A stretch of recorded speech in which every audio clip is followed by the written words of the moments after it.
Hello, good morning. I'm Matt Addison. Today I've got David Lynch alongside me. Welcome to today's daily transfer roundup here on the Blood Red channel. Some news this morning that we'll start with. David, Liverpool close to sealing the transfer of Aberdeen fullback Calvin Ramsay. I can't say, to be honest, that I've seen him play at all. Not even much, just at all. But everyone who has seen him seems to think that he's very stylistically similar to Trent Alexander-Arnold. And I suppose that's exactly what you want, isn't it, from a backup fullback? Yeah, definitely for Liverpool as well, because I think it's been a bit of a problem for them, really, isn't it? Finding someone who can fulfill that role, because Trent Alexander-Arnold is so sort of unique, really, and having someone who can come in and not really play that role as a right back, but be the major creative outlet for the team. It's been sort of difficult. And Joe Gomez, I thought he did quite well out there towards the back end of last season, but it is totally different demands, really, to the sort of right back play you'd expect from him, and he is a centre back by trade, really. So, yeah, sounds like a really promising sign, and I think it says a lot. There was a lot of interest in him, and Liverpool really have had to fight off a bit of interest from teams who would probably have offered him a little bit more playing time as well. Thinking Leeds United, Bologna, it would have been first team football there, but I think the big thing on Jurgen Klopp's side is the fact that he always has shown such faith in young players. That is so attractive. And I think, if you're Calvin Ramsay, even if you come in for a couple of years and you're training with Jurgen Klopp with all these world-class players and eventually maybe one day move on, it's because we do forget maybe that Trent Alexander-Arnold's still so young. Getting past him is going to be a bit of a job for someone for the next 10 years, and never mind in the short term. But even so, it's still attractive to come to Liverpool because the opportunities to learn and grow are still there. And yeah, it looks like a really promising talent, so an exciting one. Yeah, we'll have plenty more to come on him, of course, as the deal is confirmed. But just quickly as well, I mean, we probably thought that Neco Williams was going to move on permanently this summer, but is this kind of the confirmation of that, do you think?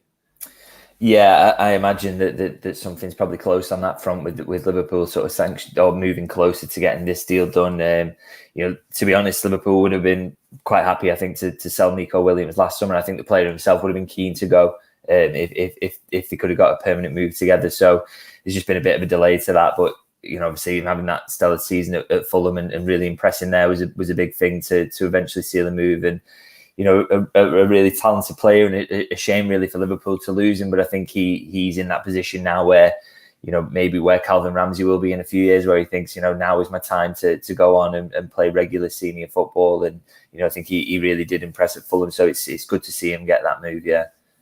Yeah, I'm sure there'll be plenty of interest in him this summer, whether that's Fulham, whether it's elsewhere. I'm sure there'll be a few teams in for him. But let's move on then to the main kind of topics. I think we'll start with Sadio Mane. Obviously, that £25 million bid, including add-ons, was turned down yesterday. I would imagine that Bayern Munich will come back with another offer, though. And it does kind of feel like they feel that Sadio Mane wants to go there. Otherwise, they probably wouldn't have made that initial offer in the first place.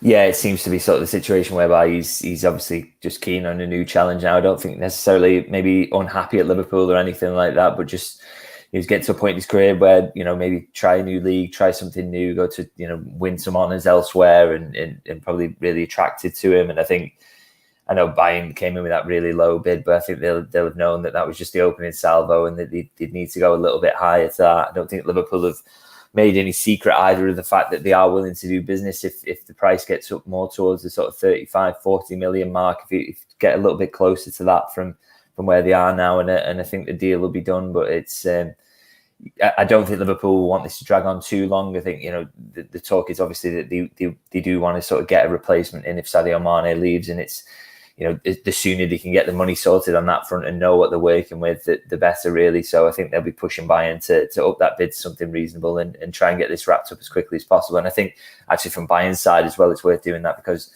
the longer this drags on, the more likely there is other interest from elsewhere. I think, there has been talk that Real Madrid would maybe have a look at Sadio if he became available. So I think Bayern will be as keen to get this wrapped up quickly as Liverpool are as well. Yeah, it doesn't help anyone if it drags on, does it? Pre-season, only less than a month or so away from starting, so it's all going to have to sort of happen fairly quickly. I mean, in terms of the replacements, obviously Liverpool are not going to want to pay over the odds for whoever it is that comes in. That's got to be factored into this deal as well. I mean, the sort of 35-40 million pound fee is that, do you think, set because that's what Liverpool want to spend on a replacement. Is that where that number has come from to some extent? To be honest, I'd say no. I think they're going to spend more on whoever ultimately ends up being the replacement. I think you would struggle to get someone who's top class for that sort of fee these days. Particularly, I think with Mane, it's only a situation whereby he's obviously coming towards the end of his contract and a little bit older, so that that's all a part of the factors. But I know Liverpool, their profile is someone who's a little bit younger, someone with a little bit more room to sort of grow, and maybe sort of similar, comparable to sort of Mane when he actually joined the club. Someone along those lines, someone you can take on a journey with them, really. So, there have been names thrown out there early doors, and I think it's going to be someone younger and possibly slightly more expensive. But I think they'll just want to make sure they can maximise what they're getting for Sadio Mane, because at the end of the day, he's just been a key figure in a quadruple chase last season, still one of Europe's top forwards. Maybe there is going to be some level of decline over the next couple of years, but he's still an absolutely fantastic player. And, you do factor the fact in that he's, maybe that decline is coming at some point, and the contract element, but he still should be worth a pretty decent chunk of money. And I think Liverpool are keen to make sure that they don't get robbed on that front, really. Yeah, played the entirety of the Champions League final, didn't he? So it's obviously, big shoes for Liverpool to fill in that regard. But I suppose the one name that's kind of been thrown out there that they are looking at is Darwin Nunez. He's not the only option, but one of a few options being considered. Are you a big fan of him? It does seem like a big price tag for him, but I suppose if Liverpool can negotiate that down a little bit, it might make a little bit more sense for them. Yeah, he was really impressive in the games against Liverpool last season. Particularly at Anfield, the couple of finishes that got called offside. I just thought he was very lively in front of goal. Sort of seemed to have different types of finishes. It was a physical challenge as well, really quick, strong. The one thing I would say is about the interest Liverpool have at the moment. From what I understand is quite tentative at the moment. I think they're very, very wary of being dragged into a bidding war, particularly with Manchester United being linked to, are willing to sort of spend anything to get their players at times, and sometimes to the detriment. Liverpool is slightly more sensible than that. They won't pay over the odds, because I think they look at Nunez as big a talent as he is. They think there's maybe some rough edges there as well, so they don't really want to pay sort of over the odds for him. So definitely interesting. You can understand why top goal scorer in the Portuguese league last season, scored goal, I think it was 6 in 10 in the Champions League as well. So the talent's obviously, he's only 22 years old, so got some room to grow as well. But I think if it starts getting up into the ludicrous amount of money, I think Liverpool will pull out. I think that the way it was put to me is that there are other targets that out there that they think could possibly offer slightly more value for money, and so it's not necessarily a name that Liverpool fans should sort of hitch the wagon to. It's possible, definitely, but nothing's really sorted on that front yet. And I think like I said, if Manchester United get involved and Benfica feel that they can make more money, then it's one that Liverpool could very quickly sort of pull themselves out of the running for. In terms of that, I mean, everyone knows now that Sadio Mane is going to leave, even if it's not quite been done yet. It is a difficult situation for Liverpool, isn't it? Because there's no desperation to go and get somebody else, but it's pretty obvious if you lose Sadio Mane, you're going to have to go and sign someone. It's probably not the easiest market in which to get good value, almost in that sense. Yeah, it definitely weakens your negotiating position. The one thing I would say on the flip side of that is Liverpool are renowned for not being dragged into these situations.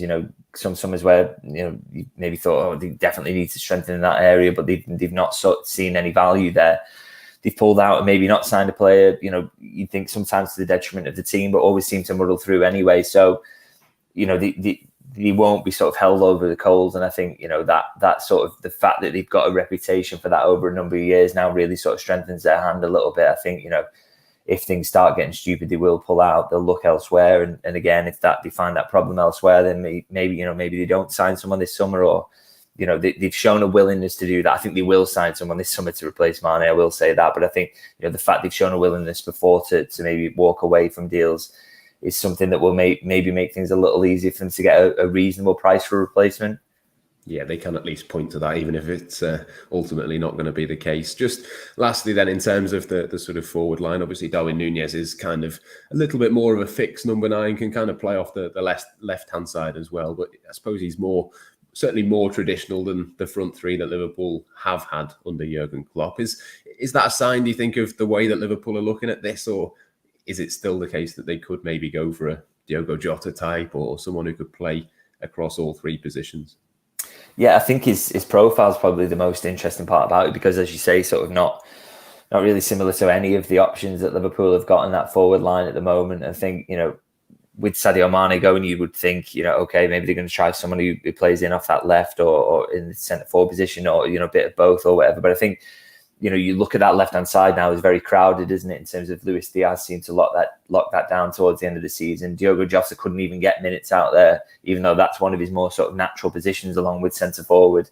You've got Firmino who isn't an out-and-out centre forward. So, and maybe there's room for someone who could give a little competition to Salah on the right hand side. In fact, but it's interesting that they've obviously earmarked that as a sort of profile they would look for, sort of more of a traditional number 9. Maybe who, if they do move on from Darwin Nunez, then the other targets, the other possible replacements will be sort of players of that ilk, and that sort of is how Jurgen Klopp sees his front three evolving going forward. It's going to be interesting to see what the alternative profiles, and I'm sure a couple of the other potential targets will start to leak out if things get a little bit difficult in terms of negotiations. So yeah, really interesting that they're not just going for a sort of a like for like replacement with Mane. They're going to go for something a little bit different. Yeah, absolutely. Plenty more players still to be linked with Liverpool, I'm sure, over the next few weeks. We'll have all the latest, of course, all the analysis as well over on Liverpool.com. So do make sure to check out the website. We'll continue talking things through as well each weekday morning on this particular stream. For now, though, from myself, Matt Addison, and from David Lynch, that's all we've got time for. Goodbye.